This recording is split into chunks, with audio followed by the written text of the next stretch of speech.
எந்த நிலைக்கு எதோச்சதிகாரத்தின்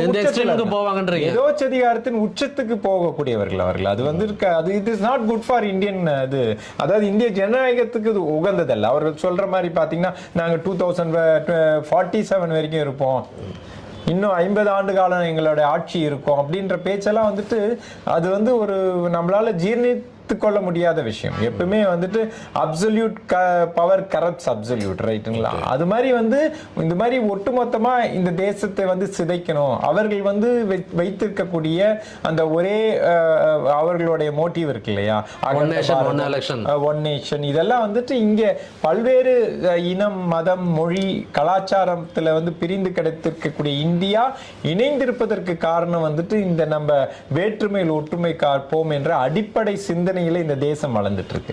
அதை வந்து மாற்றணும் அப்படின்ற முயற்சி வந்து பிஜேபி இருக்கு. That is not good for this country also.